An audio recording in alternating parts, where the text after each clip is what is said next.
Buenas tardes. Gracias a todos los colaboradores y familiares que nos acompañan el día de hoy. Le damos la bienvenida a nuestro webinar hablando sobre lo que debemos saber del COVID-19. En esta oportunidad nos acompaña Sofía Cavalcanti, quien es el médico especialista de enfermedades infecciosas y tropicales, con más de 6 años de experiencia, consultora en infectología de la Dirección de Salud de Tumbes y asesora en planes de contingencia empresarial COVID-19 para diferentes empresas privadas con certificación en MINSA. Doy pase a Sofía para iniciar la sesión. Muchísimas gracias, Isabel, por la presentación. Buenas tardes con todos. Muchas gracias por su participación. Vamos a hacer de esta charla algo muy dinámico. Precisamente el título lo dice todo, ¿no? Es justamente todos los puntos importantes que todo peruano actualmente tiene que manejar, mucho más si es que trabaja en una empresa como la de ustedes, ¿no? Y que tenemos la responsabilidad de conocer también, no solo para cuidarnos a nosotros, sino también a nuestra familia. Entonces, muchísimas gracias. Para empezar, les voy a dar una pequeña introducción de la agenda que vamos a hacer en esta tarde. Vamos a primero tocar la situación actual de las estadísticas, ¿no? De cómo nos está yendo en el Perú en relación al mundo. Vamos a tocar la forma de transmisión para entender el virus y para entender cómo se comporta en el cuerpo cuando infecta a una persona. Es la clave también para entender luego cómo nos debemos cuidar, ¿no? Entender cuándo realmente debemos definir de manera adecuada el concepto de un contacto cercano, ¿no? No un contacto casual, ¿no? Y después vamos a clasificar un poco la enfermedad, cómo nosotros los médicos la clasificamos, cómo así decidimos cuándo debería hospitalizarse o recibir un tratamiento hospitalario, un poco explicarles la población vulnerable, quiénes tienen mayor probabilidad de complicarse o fallecer por COVID-19, qué métodos, herramientas utilizamos los médicos para diagnosticar, cuáles son las medidas de prevención y el tratamiento finalmente que indicamos los médicos, que actualmente es controversial, ¿no? Todavía no hay un tratamiento que a nivel mundial se haya comprobado y que todos estén alineados en que es el medicamento ideal. No lo hay todavía, lo vamos a explicar después, pero ya hay algunas medidas que sí, todos los médicos están de acuerdo en que debemos recomendar a los pacientes infectados por COVID-19. Muy bien, entonces enseguida les voy a presentar un cuadro que nos da como una introducción, la siguiente, que nos da como una introducción general de cómo es que estamos en el Perú en relación al mundo, ¿no? En el Perú, el 18 de agosto, tenemos más de 500.000, es decir, ya pasamos el 500.000 y tenemos 26.800 defunciones. ¿Qué es la tasa de letalidad? La tasa de letalidad es la capacidad que tiene una enfermedad para matar a una persona. ¿Ya? O sea, es el porcentaje de muertos por determinada enfermedad, en este caso COVID-19. En el Perú, 4.8 de letalidad. Comparado al mundo, un poco por encima del promedio mundial, que es más o menos 3.6%, que es lo que maneja el resto de las Américas, mucho menos en el área de Asia, mucho menos en África, que son las regiones que han estado menos golpeadas, pero por ejemplo en Europa vemos que es un 5.7%. ¿no? Muy alto, pero quién sabe, ojalá no, nuestro promedio suba y podamos igualar, ¿no? Al momento, el Perú está quinto a sexto lugar en el mundo de personas infectadas por número de población, ¿no? Siguiente. Aquí entonces señalo la letalidad en el Perú y la letalidad de Europa, que es mucho más alta en promedio ahora, ¿no?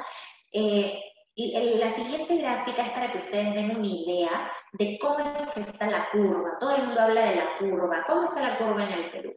Efectivamente, en mayo vimos que hubo un pico de infección, muchísimas muertes en mayo, pero ahora en agosto hemos superado este pico que hubo en mayo y la curva está ascendiendo lamentablemente todavía. En regiones se está viendo que hay una diferenciación, y esto lo vamos a ver después, un análisis regional, pero en el Perú en general esto es lo que está pasando. Sumando la prueba molecular en azul y la prueba rápida en rojo. Esto debería ser al revés. ¿Por qué? Porque la prueba molecular es la que nos dice si el virus está presente o no está presente. En teoría, y a nivel del mundo, lo que se recomienda es justamente saber precozmente cuando una persona está infectada. Y eso lo sabemos por la prueba molecular. Lamentablemente el acceso a la prueba molecular es más limitado y es más caro también, ¿no? Pero esto debería ser al revés, o sea, deberíamos tener más pruebas moleculares. Actualmente el 40% solo de nuestros infectados es por prueba molecular. La siguiente. En esta siguiente gráfica les voy a presentar la siguiente, lo que les mencionaba. ¿Cómo es el Perú en colores? El Perú en colores tenemos que a más rojito es mayor positividad, es decir, el número de casos por el número de muestras. Eso da el porcentaje de positividad. Entonces los rojitos son más casos en relación a las muestras que se han dado, ¿no? Fíjense, Moquegua, Tacna, Madre de Dios, Ajusco, Ayacucho. Actualmente el sur es el más afectado. Ellos todavía tienen una cuarentena regional estricta. ¿Por qué? Justamente por esto, ¿no? Entonces en otras regiones ya va bajando la coloración porque la positividad va bajando también. Acá arriba van a ver ustedes el número de casos, ¿no? Ya pasamos el 500.000 y lo que les explicaba. PCR es prueba rápida, PCR, perdón, es prueba molecular y prueba rápida, fíjense acá, ¿no? O sea, 416.000 de todos los infectados es por prueba rápida. Lamentablemente, por prueba rápida hacemos un diagnóstico tardío, porque el cuerpo todavía demora algunos días en producir los anticuerpos y ahí lo estamos detectando por prueba rápida. Entonces ya han pasado por lo menos de 7 a 10 días que ese paciente no sabía que tenía COVID y ya ha estado contagiando. Para control de epidemia, lo mejor es hacer un diagnóstico precoz para aislar, separar a ese infectado y que no siga contagiando, ¿no? La siguiente. Entonces, veamos aquí, ¿no? Entonces, ahora lo que les quiero explicar es, uno, que aprendamos a diferenciar el virus, que se llama SARS-CoV-2, que es un coronavirus de tipo beta, que ha tenido primos hermanos que han dado epidemias, pero no ninguna pandemia. En el 2001, 2002 fue el SARS, habrán escuchado, en 2012 fue el MERS, y ahora el nuevo coronavirus que le han puesto SARS-CoV-2. Ese da la enfermedad de COVID-19. Ustedes van a ver en estas gráficas que el virus se puede quedar en las superficies, que el virus puede salir a través de las macrogotas, o el virus también puede ser cuando nos contactamos cercanamente con una persona que está confirmada, ¿no es cierto? ¿Por qué? Porque si esta persona no tiene mascarilla, yo tampoco, nos acercamos, al momento de hablar inclusive, no necesariamente estornudar, puede haber un contagio, ¿ya? Entonces, si nosotros estornudamos y nos cogemos la cara, podemos contaminar nuestras manos, ¿no? Y con estas manos contaminadas tocar superficies y dejar el virus en las superficies. Esto es lo que en medicina nosotros llamamos fomites. Los fomites son toda aquella superficie que puede quedarse el virus pegado ahí por algunos días, puede ser 4 o 5 días. En el metal se queda mucho más tiempo, en el plástico menos tiempo, pero dependiendo de la humedad, de la temperatura, de si lo limpiamos o no, se va a quedar menos o más días, ¿no? Acá es importante esta gráfica, ¿por qué? Porque quiero que observen que hay microgotitas y hay macrogotitas. Estas macrogotitas caen y son las que nosotros podemos ver, pero hay unas gotitas que no las podemos ver solamente acá. Este es un campo oscuro, es una foto de campo oscuro, y acá sí podemos ver las microgotitas. Entonces fíjense la capacidad que tiene una persona de difuminar la cantidad de virus mediante sus secreciones cuando no practica una higiene respiratoria, que es colocándose la mascarilla, tapándose la nariz con el antebrazo y girando a estornudar a otro lado y no de frente a donde la persona, ¿no? Muy bien. Entonces, la siguiente. Acá entonces veamos que ahora han salido muchos artículos que publican en el tema de la ventilación. La importancia adecuada de la ventilación. Ahora no solamente decimos distanciamiento, uso de mascarilla, lavado de manos, sino también traten de estar en ambientes ventilados, ambientes al aire libre, ¿ya? Evitar las reuniones en ambientes cerrados, con aire acondicionado, abrir la ventana siempre, ¿no? Y tener actividades al aire libre la mayor parte del tiempo. Fíjense que en la gráfica. En la gráfica tenemos a dos personas que están en una habitación, ¿no? Y que están con la ventana cerrada. Esta persona de la izquierda que está infectando está produciendo bastante cantidad de secreciones conteniendo el virus y cuando no hay ventilación, las partículas se quedan flotando inmóviles y caen lentamente.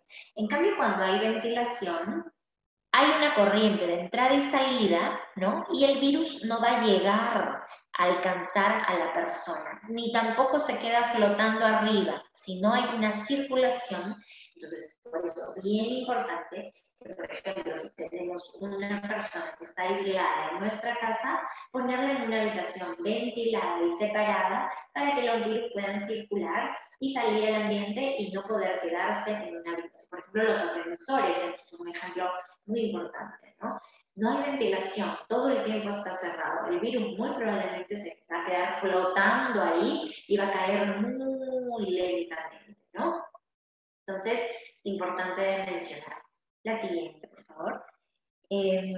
Lo siguiente que quería explicarles es una gráfica muy bonita de la importancia de por qué dos personas tienen que usar mascarilla.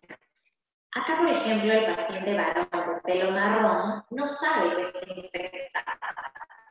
Sin embargo, él puede usar mascarilla o puede no usar mascarilla. Cuando no usa mascarilla y no hay distanciamiento social, es decir, se acerca a la otra persona, sin mascarilla produce cantidad de virus y se difumina. Entonces es muy alta la probabilidad de que contagie a la persona.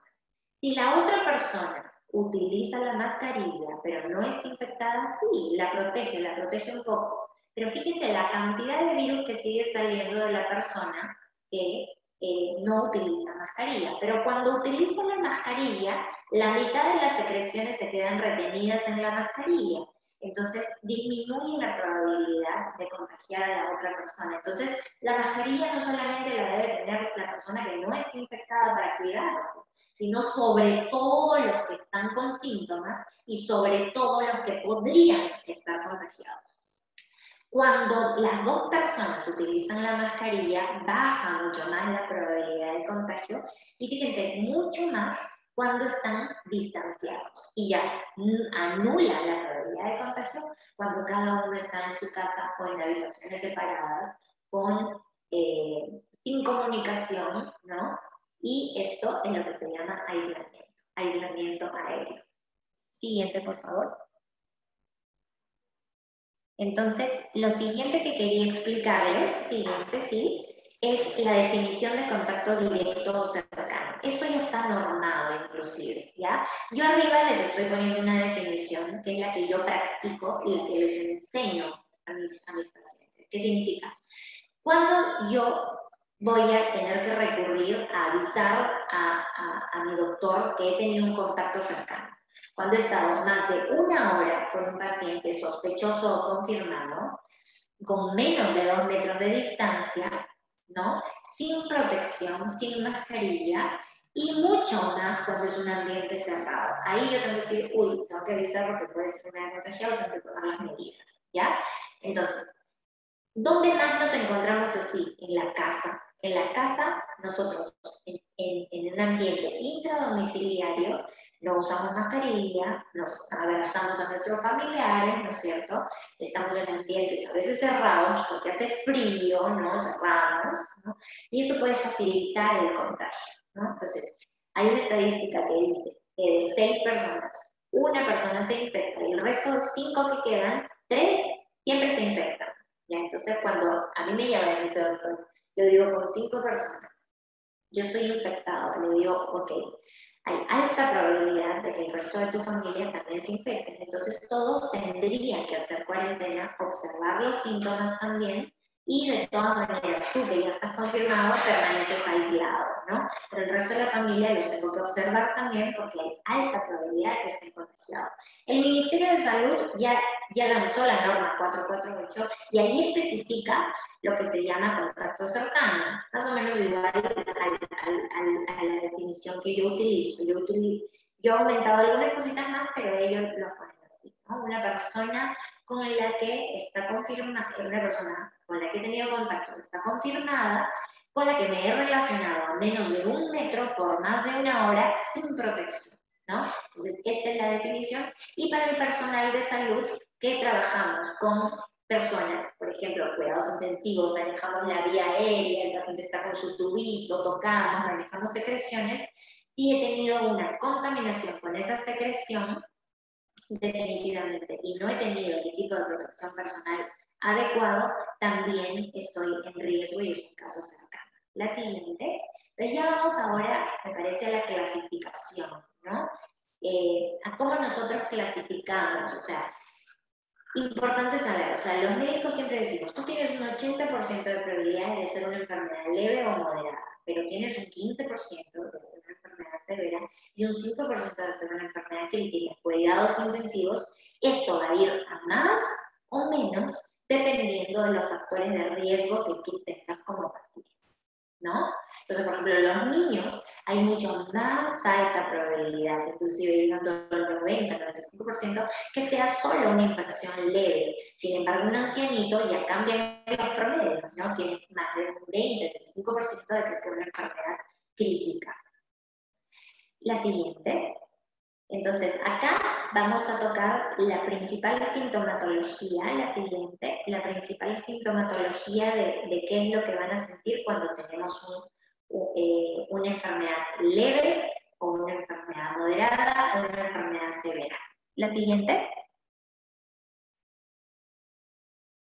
Ok, cuando es, no cambia, pero voy a seguir explicando. A ver, entonces, las personas asintomáticas, ¿no? ¿Qué es lo que se define como asintomático? Asintomático significa que no tiene síntomas. Y que no, si no tiene síntomas, no tiene enfermedad.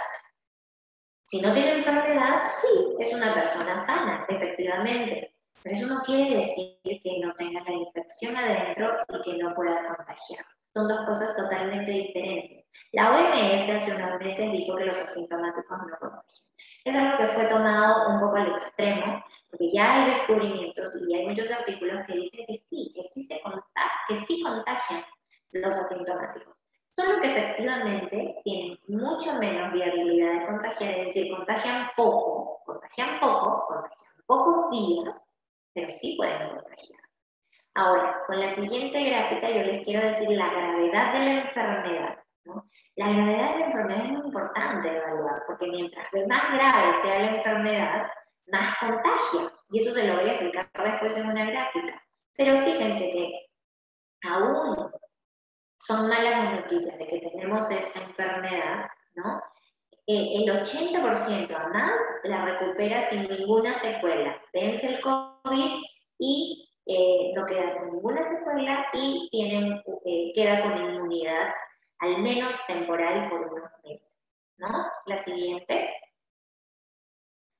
Entonces, la siguiente esta es muy importante, ¿por qué? Porque nos va a hacer pensar y nos va a hacer saber cuándo tengo que sospechar que yo tengo COVID. Por ejemplo, los síntomas más comunes que me manifiestan los pacientes son tos, malestar general, dolor de cuerpo. Doctora, siempre me duele todo el cuerpo, como si hubiera hecho ejercicio súper fuerte, se me duele toda la musculatura, los brazos, la espalda, las piernas, todo. Quiero estar en la cama. Eso es malestar general. Una tos seca, como que, doctora, no es una tos con tanta flema, es como si tuviera algo en la garganta ahí que no sale. Esa es una tos seca. Fiebre también, que puede pasar de 38, llegar a 39. Una ligera congestión nasal, que es diferente, por ejemplo, a la gripe, cuando cae como agüita en la nariz y no para de caer. Ahora me dice, doctora, siento como una congestión, como que está la nariz tapada, pero cuando me suena la nariz no sale tanta mucosidad. Es como más seco, efectivamente. Y otros síntomas, ¿cuáles? El COVID no solamente da enfermedades, sintomatología respiratoria, sino también da sintomatología digestiva, puede dar diarrea, puede dar falta de apetito, náuseas, vómitos, pero también puede afectar la piel, puede dar como una eruptiva, como ronchas que pican mucho, ampollitas, ¿ya? Entonces también hay que verificar la piel, sobre todo en los niños y adolescentes, ¿ya? Y también manifestaciones neurológicas, doctora, me duele la cabeza horrible como si fuera mi migraña, ¿ok? Cuidado con esos dolores de cabeza, que puede pasar como pseudomigrañas, pero no es eso, no es COVID, ¿ok? Este grupo de pacientes que no tiene mayor complicación puede manejarse en casa, podemos hacerle el seguimiento a distancia en casa y poderlos tratar con pastillitas o con una terapia para calmar los síntomas nada más. Sin embargo, los casos moderados y mucho más, los casos severos que requieren cuidados intensivos, son quienes, por ejemplo, los que producen sensación de falta de aire, ¿no? En medicina le llamamos disnea o dificultad respiratoria, que aumenten las respiraciones por minuto, que normalmente van de 16 a 20 en un adulto, pero pueden pasar las 22 en un adulto. En los niños hay frecuencias respiratorias diferentes, ¿ya? Por eso que al niño no solamente hay que examinarle que respire rápido, sino también los niños de inmediato empiezan a utilizar músculos accesorios para poder respirar. Se les hunde la barriguita, se les hunde las costillitas, se les hunde por encima de las clavículas, empiezan a utilizar la nariz para respirar, entonces esto también es lo que hay que observar, ¿ya? Y la saturación de oxígeno. Hay un aparato muy práctico que se llama saturómetro o pulsioxímetro que mide el nivel de oxígeno a través del pulso. Lo ponen en el dedo, empieza a marcar la frecuencia respiratoria, los latidos del corazón y marca el nivel de oxígeno, que debería ser más de 95. Cuando es menos de 95, ya ese paciente podría requerir oxígeno y necesitar atención en el hospital. Otros signos, que le baje la presión, obviamente, que tenga confusión, desorientación, mareos, ¿no? Y ya cuando tomamos algunos exámenes auxiliares, como por ejemplo una tomografía, unos rayos X o unos exámenes de sangre, que veamos algún otro parámetro que ese paciente se tiene que quedar hospitalizado. La siguiente. Entonces, esto que les menciono es muy importante porque a raíz de eso salen los llamados signos de alarma, que es necesario que todos los pacientes lo sepan. ¿Por qué? Porque para nosotros autoevaluarnos y aprender a cómo tenemos que definir si es que estamos empeorando gravemente o no, debemos saber los signos de alarma. Eso nos va a servir a nosotros y también le va a servir mucho al médico que les hace el seguimiento para detectar en qué momento podría necesitar derivarlo a un centro de salud, ¿no? Sensación de falta de aire, desorientación y confusión, fiebre, más de 38 por más de 5 días, ¿ya? Dolor en el pecho y sensación de coloración, como que una coloración azulada en los labios, en las manos. Esto es cuando el nivel de oxígeno ya ha bajado mucho a nivel venoso, ¿ya? La siguiente, entonces, ya conocemos la clínica, qué sintomatología podemos tener, pero ahora, ¿quiénes pueden hacer una enfermedad más grave y quiénes pueden morir si les da COVID? Eso se llama población vulnerable o población clave o población con riesgo alto, ¿no es cierto? Entonces, las personas de todas las edades pueden estar infectadas, sí, en los niños, como les decía, es mucho menor, ¿no? Pero en los ancianos, adultos mayores y en las personas que padecen de una enfermedad crónica, sobre todo obesos, diabéticos, que no toman su tratamiento y no están compensados, hipertensos, es decir, que sufren de presión alta, que no toman bien su medicina, que no van al cardiólogo, que no se controlan la presión, ellos más que nada ellos y los que tienen enfermedades pulmonares o inmunológicas crónicas pueden morir por COVID. ¿Ok? Entonces, siguiente. Entonces, entendiendo esto, es que la Dirección General de Epidemiología ha lanzado ya actualmente este cuadrito actualizado que nos dice, fíjense, de acuerdo, las defunciones en Perú al momento, los confirmados de acuerdo al grupo poblacional y la letalidad que hay en cada uno de ellos. Fíjense, está clarísimo. La letalidad en adultos mayores es 7.6 veces más que la de un adulto, ¿ya? Hay 18.600 fallecidos adultos mayores en nuestro país, ¿ya? La gran mayoría de las defunciones pertenece a este grupo poblacional. Sí, hay niños fallecidos, sí, pero son muy poquitos. De 15.000 confirmados, solo 75. Pero fíjense abajo, esto cambia abismalmente. Siguiente. Entonces, de acuerdo a esto, vamos a verificar luego cómo los médicos hacemos el diagnóstico, ¿no? Les explicaba que existen pruebas moleculares, que es justo como la primera foto que introducen un hisopo en la nariz y en la garganta, sacan la secreción, lo introducen en un tubito y luego lo llevan a un laboratorio de biología molecular. Ahí extraen el contenido genético, lo pasan a una computadora y ven si se detecta virus o no se detecta virus de SARS-CoV-2. Esa es una prueba molecular, es una prueba invasiva, es una prueba más cara, pero es la prueba ideal para diagnosticar a una persona en su primera etapa de infección. Y luego tenemos las pruebas de sangre, que se pueden dividir en varios grupos, ¿ya? ¿Por qué se llaman serológicas? Serológica viene de suero. La sangre se puede separar en células y en suero, que es como un contenido blanquito que le llamamos plasma también en los médicos. Bueno, este contenido blanquito tiene proteínas, pero también tiene muchos anticuerpos. Serológica significa una prueba que tiene la capacidad de detectar a través del suero los anticuerpos. Habrán escuchado ustedes que hay anticuerpos tipo M, tipo G, tipo A. Bueno, los que más se utilizan para diagnosticar COVID son los anticuerpos M y los anticuerpos tipo G. ¿A través de qué? A través de pruebas que pueden ser de diferentes métodos.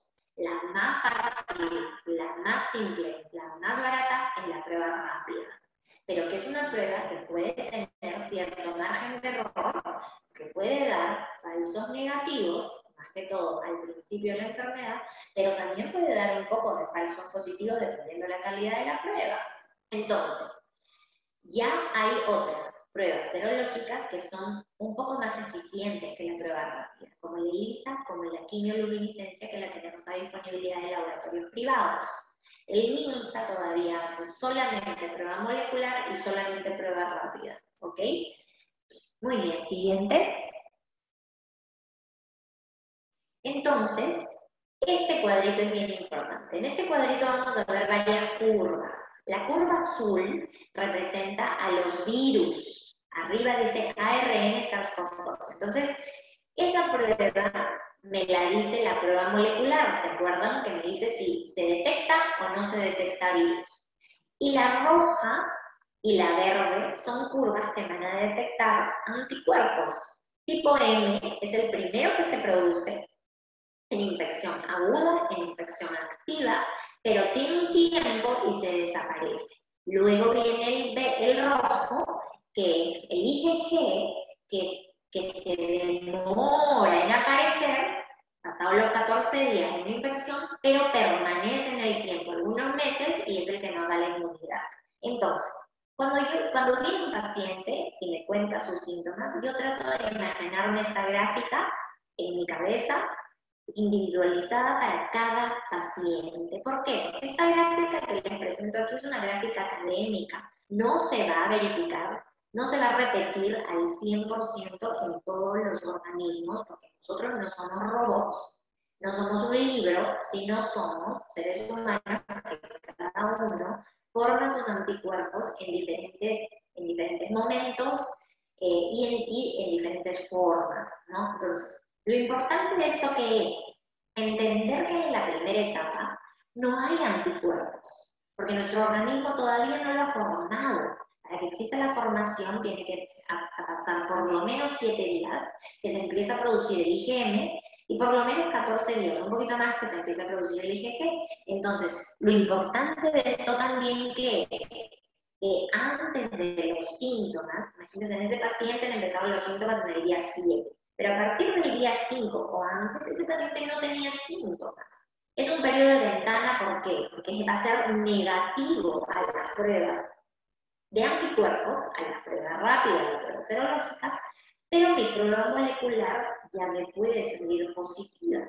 Si tengo un contacto cercano, es decir, al día 0, yo tengo un contacto con un paciente que luego me entero que está positivo, yo digo, uy, no tengo ningún síntoma, pero me habré contagiado, estaré replicando el virus, llamo al doctor me dice, ok, podemos hacer una prueba de acá a 3 días, a 5 días, con una prueba molecular, y antes que tú empieces tus síntomas, te aislamos, te detectamos y podríamos tener un resultado positivo, aislar a este paciente precozmente, disminuir el contagio, mejorar el control epidémico y sobre todo iniciarle a este paciente monitoreo estricto antes inclusive de que sus pruebas serológicas salgan positivas, ¿no? Y poder ayudarlo mucho más, ¿no? Entonces, esta gráfica me explica esto.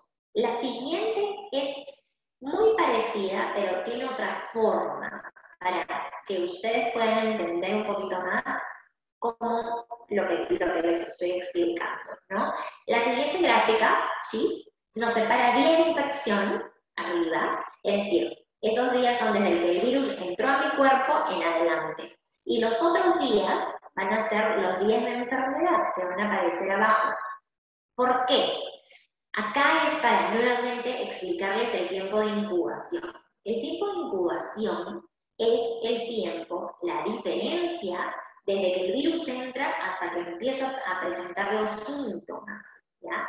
Entonces, ahí el promedio es 5 días en la mayoría de pacientes. Pero el 97% de la gente hace su tiempo de incubación de esta infección aproximadamente a 12 días, 14 días máximo, ¿ya? Ven ustedes que los círculos rosados, rojo guinda y rojito son los días más activos de infección, ¿ya? Entonces, si se fijan para abajo, coincide que esos días la PCR, la prueba molecular, es la que está muy intensamente puesta, ¿no? En cambio, ya cuando el paciente tiene 7 días de enfermedad o más, ya le empieza a salir los anticuerpos abajo, IgM, IgG, ¿no es cierto?, positivos, pero esto, ojo, que puede también entrar la variable de que si el paciente no tiene síntomas, si tiene síntomas leves o si tiene síntomas graves. ¿Por qué? Porque si no tiene síntomas, ese paciente deja de contagiar antes, inclusive antes del día 12, entre el día 10, antes de la semana, ya puede contagiar, ya puede dejar de contagiar, mejor dicho, ¿no? En los últimos artículos dicen que los asintomáticos, inclusive, desde el día 0 de la infección hasta el día 10, 12, ya dejan de contagiar, ¿no? Entonces su periodo de aislamiento debería ser mucho más corto para los asintomáticos. Sin embargo, para los que tienen síntomas leves o mucho más para los que tienen síntomas moderados o graves, voy a demorarme más en sacar de aislamiento a ese paciente porque todavía va a seguir contagiando y eso se manifiesta porque su prueba molecular todavía sigue muy positiva y con virus vivos, ¿ya? Entonces, tenemos etapas, la etapa aguda de la infección, la etapa tardía y la etapa final y de recuperación. Es importante definir el alta. Podemos tener alta clínica, pero podemos tener alta hospitalaria también. El alta clínica es cuando un paciente se va de alta, pero el alta epidemiológica es cuando un paciente ya ha sido dado de alta, significa que ya no contagia y significa que ya puede reincorporarse al trabajo. Muy bien. ¿Hasta ahí alguna pregunta, por favor?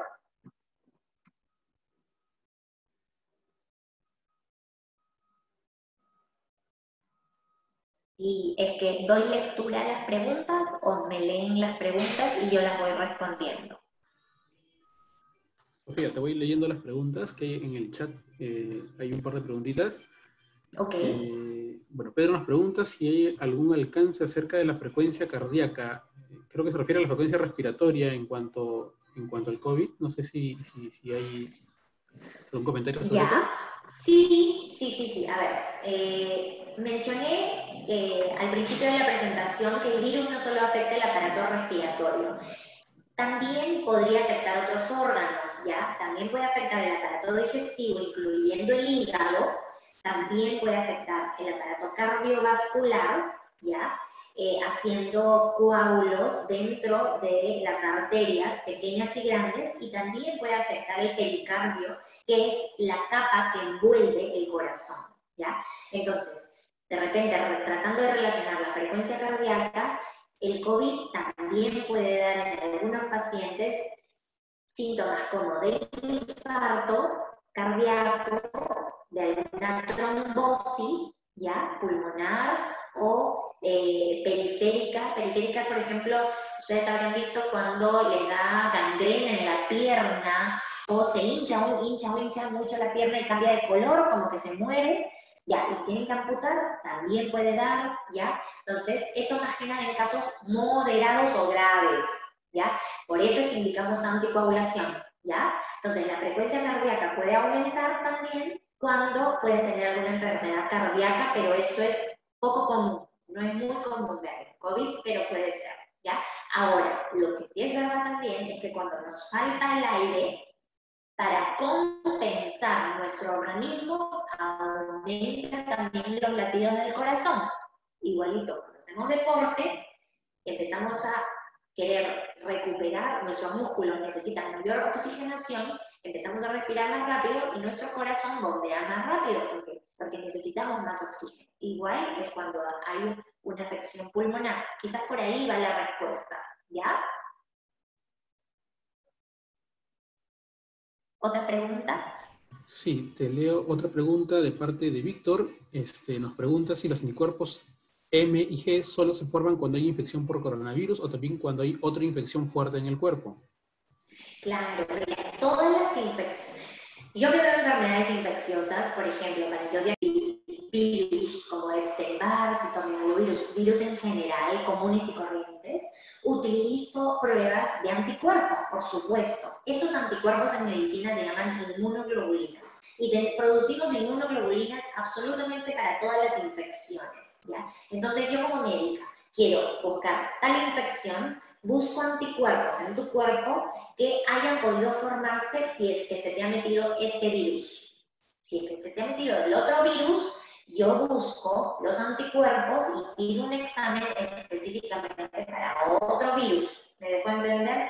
Entonces, es una herramienta diagnóstica que nosotros los médicos utilizamos para diagnosticar diferentes tipos de infecciones. Ahora la estamos utilizando para específicamente este virus, ¿ya? Ustedes habrán escuchado de la ELISA. Un montón de gente me dice, pero ELISA, doctor, ¿ELISA no es para VIH? Sí, claro, por supuesto, es una prueba súper valiosa para diagnosticar infección por VIH. Pero en este momento estoy utilizando ese método de laboratorio para diagnosticar este virus. Ajá, la siguiente. La siguiente, por favor. Berta nos pregunta si es que hay una diferencia entre tensiómetro y oxímetro y si es que uno puede reemplazar a otro. Son aparatos distintos. El tensiómetro es para medir la presión arterial y el saturómetro o pulsioxímetro es un aparato totalmente diferente para medir la frecuencia cardíaca y el nivel de oxigenación. Son dos aparatos distintos. La siguiente. Bien, Karina nos pregunta cuáles son las secuelas después del COVID. Las secuelas después del COVID depende de la gravedad de la enfermedad. Hay pacientes que han desarrollado neumonía neumonía y sí efectivamente pueden quedar con unas cicatrices pulmonares que disminuya un poco su capacidad respiratoria, ¿no? Pero que con rehabilitación y con terapia pueden recuperarla, ¿no? Los pulmones, felizmente, al igual que el hígado, tienen bastante reserva de capacidad para poder recuperarlo, ¿no? Dependiendo, entonces la secuela va a depender de la gravedad que haya tenido y el órgano que haya sido afectado, ¿no? Entonces la secuela tiene que ser individualizada de acuerdo a la enfermedad que haya tenido cada paciente. La siguiente. La siguiente pregunta va relacionada a la retención del CO2 al utilizar la mascarilla. Capington nos pregunta sobre qué tan cierto es que exista alguna una re-respiración de un CO2 o de alguna contaminación por estar utilizando esta mascarilla. Sí, eso es algo que es variable entre paciente y paciente, ¿no? Al igual que el dolor, al igual que la fiebre, ¿no? Hay parámetros y hay, por decir, límites en cada organismo, ¿no? Hay pacientes que tienen por ejemplo, en el parto. Habrán visto las mujeres en el parto, hay algunas mujeres que están ya en 8 de dilatación y no les duele tanto. En cambio hay otras que están en 3 de dilatación. Estos parámetros individuales en cada persona igualito es para el nivel de intoxicación por CO2. Hay personas que pueden estar con la mascarilla todo el día y no tienen ninguna sintomatología, ¿ya? Pero hay personas que sí la tienen 3-4 horas y empiezan con mareos, con dolor de cabeza, con sensación de debilidad, con sensación de calambres, ¿ya? Entonces, si es que esa es su manifestación, esa sintomatología, yo les doy parámetros para que, por ejemplo, cada hora, cada 2 horas, vayan a un ambiente alejado, al aire libre, puedan retirarse y acomodarse la mascarilla, ¿no? Y poder oxigenarse por lo menos 5 minutos y luego volver, ¿no? En los trabajos algunas veces he tenido que dar esa recomendación, pero esto es muy variable dependiendo de las personas. No significa que a todas las personas yo le voy a dar esa indicación. Depende de los niveles de percepción que tengan de dar síntomas o no. ¿Ya? No es que haga daño, no hace daño, sino es la sensibilidad que pueden tener aumentadas algunas personas, ¿no? Lo que sí es verdad es para el deporte. Al momento de hacer deporte no se recomienda la mascarilla porque ahí sí, cuando hacemos deporte, actividad física que incluya cardio, debemos oxigenar más nuestra musculatura. Entonces, al no tener una oxigenación adecuada, esto sí nos puede perjudicar en el rendimiento físico deportivo. Entonces, es mejor practicar el deporte en casa o en un ambiente muy alejado, que no hayan personas en 100 metros a la redonda, no juntarnos a las personas, no hacer recorridos, sino estar estáticos y ahí practicar el deporte, ¿no? Muy bien. Una pregunta más. ¿Hay alguna recomendación preventiva para poder, según lo que dice aquí, automedicarse o tomar algún suplemento vitamínico? Sí, definitivamente para todas las infecciones, más que nada para las infecciones virales, el sistema inmunológico tiene que estar indemne. Indemne significa que esté, digamos, en número y en función de manera adecuada, ¿no? Entonces, por ejemplo, si no tenemos una alimentación balanceada, si comemos mucha chatarra, si tenemos sobrepeso o obesidad, si tenemos una vida sedentaria, de estrés, no dormimos bien, definitivamente esto afecta a nuestro sistema inmunológico y nos lo debilita, ¿no?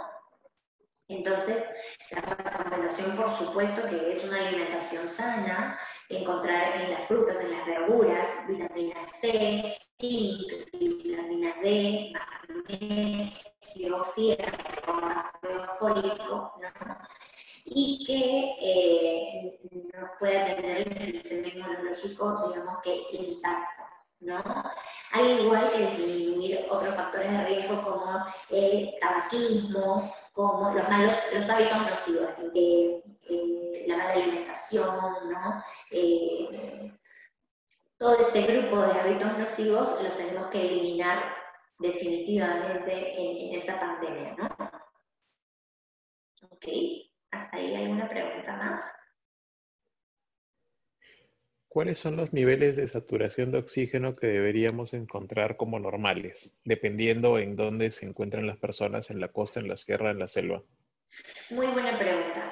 En la costa normalmente llegan a saturar más de un 96% dependiendo de la edad y dependiendo de si ha habido una enfermedad pulmonar crónica previa o si son fumadores, ¿no? Entonces lo ideal es que cuando estamos sanos, saber cuánto es nuestra saturación normal. He tenido pacientes que, por ejemplo, le digo, cómprese su saturómetro, ¿no? Y se le pone el saturómetro y dice, doctora, yo saturo 97, a veces 96, y le digo, ok, está bien, es tu saturación normal, ¿no? En cambio, hay otras personas que me dicen, doctora, yo normal saturo 99, 98, siempre, siempre, siempre, ¿no? Entonces, más o menos lo ideal es tener un parámetro previo, ¿no? Por eso, si es que pueden acceder a tener un saturómetro en casa, sería lo ideal. Entonces, menos de 95 en la costa, 94, 95, ya es un signo de alarma que tenemos que observar si algo está pasando, ¿no? En la sierra, a más de 2.000 metros sobre el nivel del mar, la saturación ya puede ser diferenciada. Una saturación de un paciente sano puede ser de 90, 91, inclusive menos, ¿no? Entre 86 y 90, ¿no? Entonces, por ejemplo, tengo pacientes que están trabajando en la mina, por ejemplo, en Puno, muy alto. Ellos pueden tener están sanos, pero por la altura tienen un nivel de saturación de 88, por ejemplo, ¿no? Y que yo ya veo que está menos de 85, 84, ya, pues, pero eso no es lo usual, ¿ya? Enfoquémonos a lo general. Lo general es que si no hay un nivel de altura muy alto, o sea, más de 2.000, 2.500, 3.000, debería saturar más de 94, 95. En la selva, igual que la costa. A menos que selva sea selva central, ¿no? Selva alta, ¿no? Pero igual, no es una altura muy diferenciada, como les digo, de 3.000 metros o 2.000 del mar, ¿no? Ahí es que sí puede bajar la saturación en el paciente sano, ¿ya? Pero quedémonos con el concepto de que tendría que estar más de 95. Ok, la siguiente. Ya. Entonces, continuamos ya con la presentación. ¿Sí? Sí, correcto. Ok, entonces continuando con la presentación, ahora queremos hacerles acordar sobre las medidas de prevención. Tenemos que empezar por lo básico. Ahí veo personas que no se les lavan bien las manos. No es cuestión de remojar y frotarse las manitos, no. Con agua, con jabón, más de 30 segundos, haciendo todo lo que hacemos aquí, los médicos, por ejemplo, los cirujanos nos enseñan a lavarnos las manos así. Bueno, ahora hay que jugar a ser todos cirujanos y vamos a aprender cómo es. Las palmas, entre los dedos, el dorso, el pulgar, ¿no es cierto? Las uñas, demorarnos. Y luego enjuagarnos, agarrar la toallita, el papel toalla y con eso cerrar el caño y con eso abrir la puerta también y luego lo descartamos y nos quedamos con las manos limpias. La siguiente. Otras medidas es la higiene respiratoria, lo que les comentaba, de tratar de estornudar mirando para otro lado o con el antebrazo, ¿no? Luego también el distanciamiento social, obviamente, el distanciamiento social, lo que yo recomiendo es más de 2 metros inclusive, no tocarse la cara, evitar tocarse la cara. Si ya sabemos que nos queremos acomodar la mascarilla, acomodar los lentes o agarrar los ojos, porque no sé, una tierrita se me metió en el ojo, voy al baño, me lavo las manos bien y ahí me arreglo, ¿ya? Pero no podemos estar tocándonos la cara, ¿ya? Y Lo más importante también, definitivamente, es una asesoría adecuada, una fuente confiable, porque ahora hay de todo en el Internet acerca de COVID y no podemos confiarnos en cualquier información, y quedarnos en casa y comunicar a nuestro médico de cabecera y también a nuestra empresa si tenemos algún síntoma mínimo. En este momento es mejor pecar de exagerados, de comunicar, siento esto, por si acaso siento esto, ¿qué hago? ¿No? A nosotros automedicarnos o subestimar cualquier tipo de síntoma. Siempre es mejor comunicar, preguntar a una persona que tiene más experiencia, ideal que sea un profesional de la salud. Siguiente. Entonces, ya hemos tocado varios puntos de la agenda, ¿no es cierto? Y ahora queremos explicarles diferentes escenarios, ¿no? Por ejemplo, si yo estoy sano, pero me he dado cuenta que me he relacionado cercanamente, ya les expliqué que es contacto cercano, con una persona que tiene síntomas, tengo que preguntar qué hago. Porque hay veces que si el contacto ha sido muy cercano, podría ser que necesite un aislamiento preventivo hasta que me hagan el descarte. Si ya tengo síntomas y me he contactado con un paciente confirmado, definitivamente tengo que avisar a la línea 113 del MINSA o a tu EPS o a eSalud o a tu médico ocupacional o a tu médico de familia, pero hay que avisar y hay que tomar acción ya, ¿no? Y si no me he contactado con nadie, doctora, pero tengo síntomas, ¿me podría haber contagiado en cualquier otro lado? Sí, por supuesto. Ahora ya estamos en transmisión comunitaria, el virus está en la esquina, en la otra esquina, el vecino lo puede tener, el de arriba del edificio lo puede tener. Tengan cuidado en las áreas comunes de su edificio, tengan cuidado cuando les traen un delivery, tengan cuidado de invitar a gente, por favor, todavía no hagan reuniones, todavía no acepten visitas, todavía no visiten. Tengan mucho cuidado. Siempre entonces comunicar a un profesional de la salud para que nos ayude a tomar decisiones. Siguiente. Entonces, en el trabajo, ¿qué hacer? Justamente esto, ¿no? Ideal. Que alguien nos explique, que alguien nos diga qué hacer, las capacitaciones. Si el trabajo ya nos ha puesto una normativa, una reorganización, ¿no? Un protocolo anti-COVID, por así decirlo, tenemos que respetarlo. Tenemos que respetarlo. Y si no entendemos, preguntar, ¿no? Y comunicar sobre todo a seguridad de salud en el trabajo o al área de salud de tu empresa para que se puedan tomar las medidas, ¿no? En el hogar siempre cumplir todavía el protocolo de llegada, ¿no? Lavarnos las manos apenas llegamos de la calle, desinfectar el celular, desinfectar las llaves, lavar la mascarilla de tela y ponerla a secar para llevarla limpia el día siguiente, ¿no? Desinfectar nuestra careta facial, ¿no? Y cuando nos llegan compras también desinfectarlas. ¿Qué es lo que debemos tener en la casa? Tendríamos que tener lejía, hipoclorito sódico es un excelente desinfectante. 3 medidas en un litro de agua es un desinfectante genial. Cada 3 días lo cambiamos para que no se vaya a evaporar el cloro y el alcohol también, el alcohol gel, el alcohol puro, podremos diluirlo también un poco, ¿no? Al 60, al 70%, si es al 96%, lo diluimos un poco, puede ser un cuarto de agua, 3 cuartos de alcohol y nos queda un buen desinfectante también, ¿no? Agua oxigenada también es un buen desinfectante. Ahora, otros, bicarbonato, vinagre, bueno, son recetas caseras y lamentablemente no tengo la evidencia científica para decirles si efectivamente inactivan el COVID en segundos, ¿no? Entonces yo prefiero ir por lo seguro. La lejía es barata, entonces con 3 tapitas de lejía en un litro de agua tienen un excelente desinfectante para puertas, para el carro, para sus compras, ¿ya? Inclusive los alimentos, ¿ya? Los pueden pasar también por la lejía diluida, ¿no? Los pasan y luego los enjuagan con agua y ya tienen su alimento desinfectado. Muy bien, otro por favor, otra gráfica, el tratamiento, ¿no? Entonces, todo el mundo habla de medicamentos, habla de ivermectina, habla de citromicina, hablan de muchos medicamentos, ¿no? Es verdad, el Ministerio de Salud ya sacó una normativa que autoriza a los médicos a que ambulatoriamente recetemos algunos medicamentos, sí. Pero sepan que esos medicamentos tienen su momento para tomarlos. No los podemos tomar anticipadamente porque no funciona. No los podemos tomar tampoco muy tarde porque tampoco funciona. No lo podemos tomar cuando no tenemos síntomas, porque no necesitamos el tratamiento, porque quiere decir que nuestro sistema inmunológico está combatiendo solo el virus. Entonces, ¿para qué vamos a tomar más medicamentos? ¿Ya? Entonces, igualito con los corticoides. A veces desde un principio dan dexametasona o prednisona y no.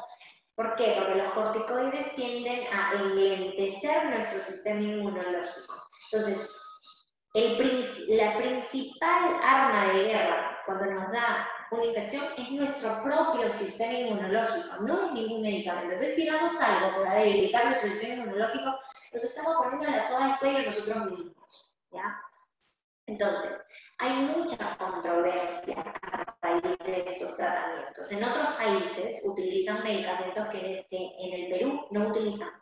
En Estados Unidos utilizan uno que se llama Remdesivir, ¿ya? Que tiene función antiviral y tiene cierta efectividad. Otros medicamentos mucho más sofisticados para pacientes hospitalizados y graves que están en pruebas todavía porque al momento no hay ningún medicamento que todo el mundo diga sí, este te va a curar del COVID. No, todavía no lo hay. ¿Ya? Hay tratamientos específicos que estamos viendo que podrían tener buena evolución, pero todavía no hay ningún ensayo clínico gigante que lo compruebe a nivel nacional o a nivel mundial. Lo que sí está comprobado son estas indicaciones. El paciente tiene que hacer reposo, tiene que descansar, el paciente tiene que hidratarse bien, tomar más de 2 litros de agua al día. El paciente tiene que tratar de estar boca abajo porque así ventila mucho mejor las áreas afectadas por el coronavirus, que son abajo de los pulmones y atrás de los pulmones. Entonces, boca abajo ventilan mejor. Y lo que sí también está comprobado es el seguimiento y la hospitalización precoz cuando un paciente ya tiene signos que va a empeorar. Dar anticoagulación precoz, anticoagulantes, dar oxígeno cuando realmente amerita, ¿ya? Y el rol de la tomografía es súper importante, ¿no? Para ya definir si ese paciente tiene lesiones pulmonares y poder delegar un tratamiento hospitalario si es que lo requiriera. Muy bien. Hasta ahí terminamos, me parece, y si es que tienen más preguntas, por favor. Pregunta, en cuanto a la gestación y al embarazo, ¿cuáles serían los impactos del COVID en gestación y en un recién nacido o durante el embarazo? Ya. En la norma nacional, las gestantes no están dentro del grupo de riesgo. Sin embargo, a nivel mundial hay consensos que dicen que idealmente las gestantes deberían facilitarles trabajo remoto o deberían tratar de tener un puesto de trabajo sin que tenga tanta exposición a COVID. ¿Por qué? Porque sí se ha visto partos prematuros, ¿ya? Y no se ha visto en realidad que hagan enfermedad complicada o que fallezca, pero sí el producto, o sea, el bebé podría adelantarse en el parto, ¿ya? O tener algún problema en el crecimiento, ¿no? Entonces, lo mejor es tratar de proteger a las embarazadas a que no tengan exposición al COVID hasta que nazca el bebé. Una vez que nace el bebé, no se ha determinado infección a través del embarazo, o sea, que la mamá pueda contagiar al bebé, no. Que la mamá pueda contagiar al bebé por la leche materna, no. No se suspende la lactancia materna, inclusive cuando una mamá está infectada. Lo que se nos recomienda es que solamente le dé de lactar con su mascarilla, lavándose bien las manos al momento de lactar, y que de ahí lo cuide otra persona y que solamente ella lo tenga cuando le va a dar pecho, ¿no? Pero en líneas generales, no es que las mamás embarazadas estén falleciendo más o complicándose más. Es por eso que lo que se ha indicado de facilitarles algunas cosas es por lo que les explicaba.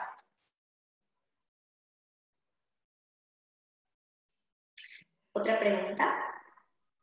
¿Qué síntomas debiera hacerme una prueba? ¿Qué síntomas son los críticos?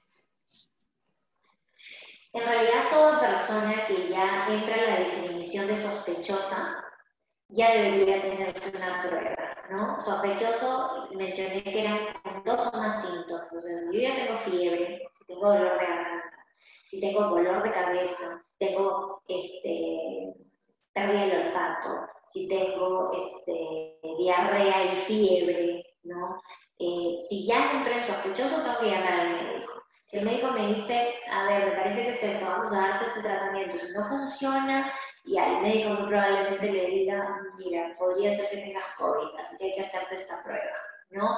Si están en la primera etapa, lo ideal sería una prueba molecular, ¿no? Los primeros días de síntomas, ¿no? 5 días, ¿no? Pero si ya hay un paciente que me dice, doctora, hace 10 días que primero tuve fiebre, luego perdí el olfato, ¿no?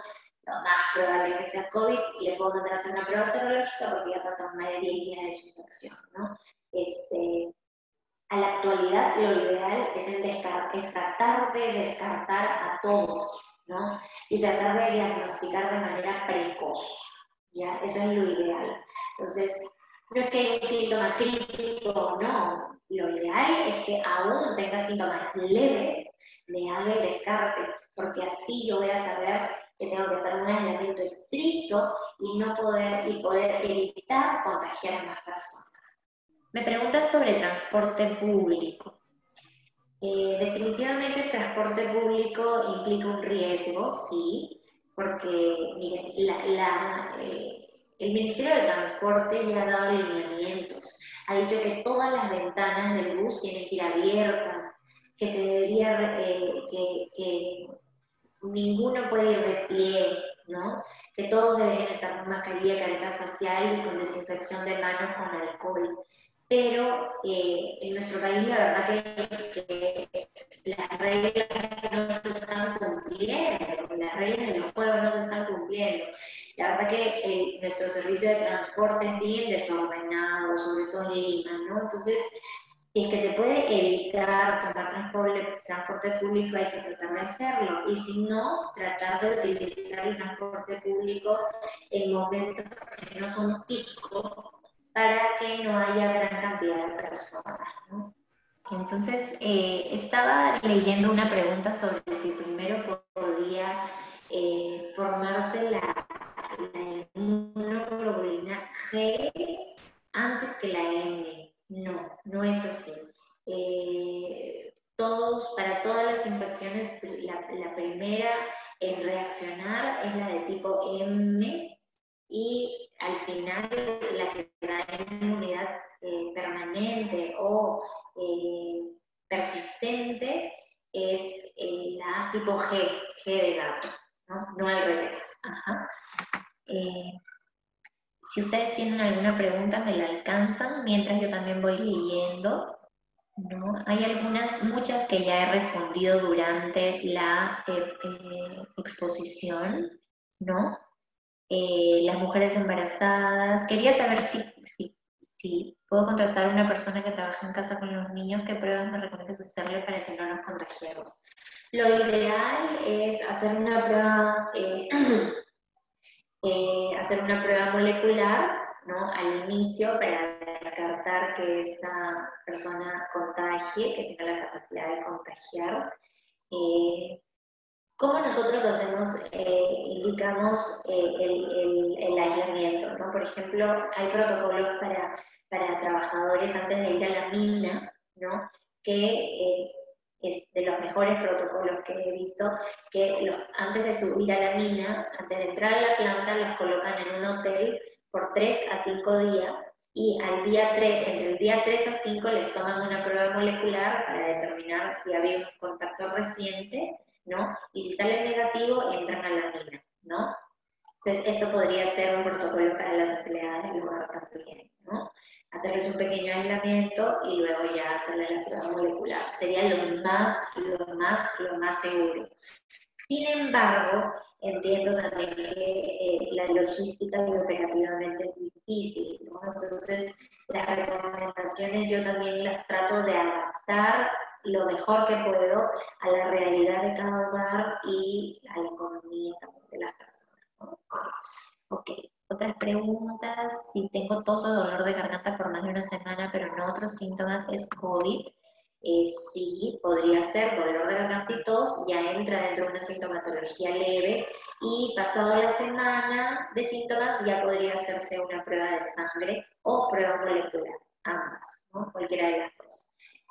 Si la temperatura sube más de 37,5 pero no llega a 38, normalmente fiebre es más de 38, ¿no? A partir de 37,5 ya es como subfebril, otros le llaman calentura. Hay pacientes que con 37,5 se sienten muy mal, con dolor de cabeza, entonces ahí les doy el medicamento. Nuevamente, depende de la sintomatología de cada persona, ¿no? Hay personas que antes de 38 ya se sienten muy mal, entonces les doy el medicamento, ¿no?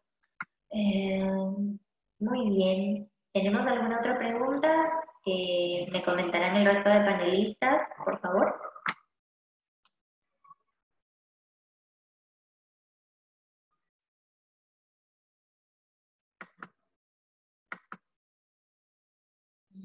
Si es que continuamos o ya alguien más quiere participar, o me parece que ya hemos contestado todas las preguntas. No le quedó claro lo de la saturación de oxígeno en la sangre.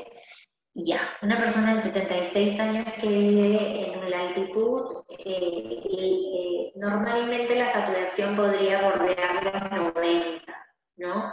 Menos de 90 o más de 90, ¿no? Podría ser entre 86, 90, 91, dependiendo de la altura donde están, ¿no? Nuevamente, lo ideal es medir la saturación cuando una persona está sana, ¿ya? Para poder darle una comparación a cuando esté enferma, ¿no? Entonces eso es lo ideal. Definitivamente una persona que está a más de 3.000 metros sobre el nivel del mar no va a saturar más del 95%, porque es demasiada altura.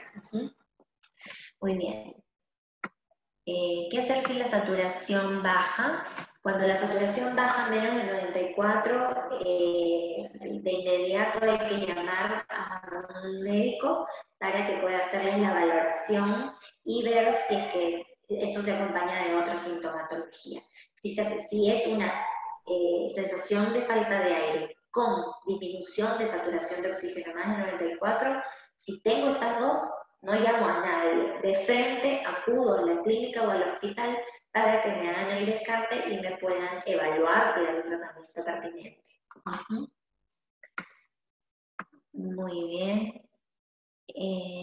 Relaciones sexuales se pueden contagiar las parejas en caso de COVID. No está demostrada la transmisión por secreción ni vaginal ni por secreción de semen, ¿no? O sea, por el mismo contacto sexual no está determinada la transmisión. Sin embargo, tenemos que aceptar que cuando unas personas tienen relaciones sexuales, duermen juntos, están más de una hora juntos, no utilizan mascarilla porque hay besos, hay tocamientos, hay abrazos, entonces eso facilita mucho el contagio, ¿no?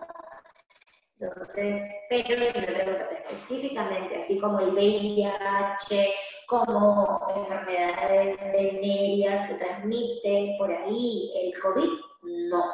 Pero sí, el momento de intimidad favorece definitivamente la relación cercana y que puedan contagiarse de COVID, por supuesto que sí.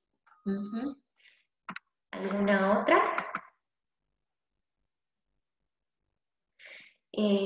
Renzo, no sé si continuamos. Ya, perfecto.